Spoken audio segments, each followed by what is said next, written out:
भाजप आणि मुख्यमंत्र्यांकडून वारंवार दुखावला गेलेला शिवसेनेचा वाघ आता डरकाळ्या फोडू लागला आहे।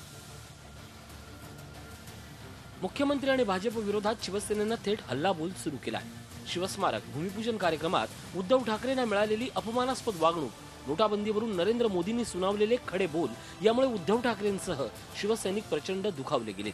मुंबई महापालिकेतल्या भ्रष्टाचारावर जाहीर भाष्य करून मुख्यमंत्र्यांनीही शिवसेनेच्या जखमेवर अनेकदा मीठ चोळलंय। त्यामुळे संतापलेल्या शिवसेनेची नाराजी आता बाहेर पडू लागली आहे। या नाराजीची पहिली ठिणगी मुंबई महापालिकेतल्या कार्यक्रमात पडली।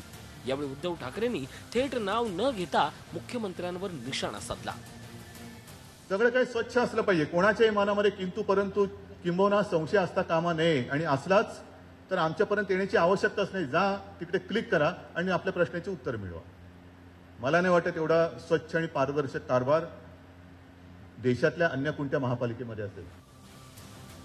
या नाराजी नाट्याचा पुढचा प्रयोग रंगला तो मंत्रालयात। शिवसेनेच्या मंत्र्यांनी मंगळवारी कॅबिनेट बैठकीतून सभात्याग केला। गेल्या आठवड्यात मुख्यमंत्र्यांनी शिवसेनेच्याकडे असलेलं यवतमाळचं पालकमंत्री पद काढून घेण्यात आलं आणि भाजपचे राज्यमंत्री मदन येरावार यांच्याकडे देण्यात आलं। यवतमाळमध्ये भाजपचं वर्चस्व प्रस्थापित करण्याची खेळी यामागे आहे। संजय राठोड यांच्याकडे वाशिमचं पालकमंत्रीपद देण्यात आलं। राठोड यांनी थेट उद्धव ठाकरेंची भेट घेऊन आपली नाराजी व्यक्त केली। शिवसेनेच्या मंत्र्यांनी कॅबिनेटमध्ये हा मुद्दा लावून धरला आणि या प्रकाराच्या निषेधार्थ सभात्याग केला। या मंत्रिमंडळ बैठकीत बुलेट ट्रेनसाठी बीकेसी मधील जागा अधिग्रहित करण्याचा विषय आयत्या वेळी आणण्यात आला होता। बैठकीतून बाहेर पडण्यापूर्वी या निर्णयालाही शिवसेनेनं कडाडून विरोध केला। त्यामुळे काहीशी नमती भूमिका घेत बुलेट ट्रेनबाबत समिती नेमण्याचा निर्णय मुख्यमंत्र्यांनी घेतला।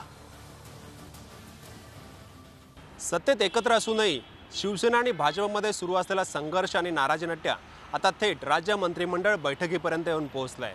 यापूर्वी अनेकदा राज्यांनी हे नाराजी नाट्य पाहिलं। सत्तेत सहभागी झाल्यापासून दोन्ही पक्षांमधला हा संघर्ष अद्यापही कायम आहे। दोन्ही पक्षांचा हा रडतखडत आणि संघर्षमय संसार कितपर्यंत चालणार अशी चर्चा आता राज्याच्या राजकीय वर्तुळात सुरू झाली आहे। व्हिडिओ जर्नलिस्ट प्रशांत कोचरेकरसह दीपक भातुसे, झी मीडिया, मुंबई।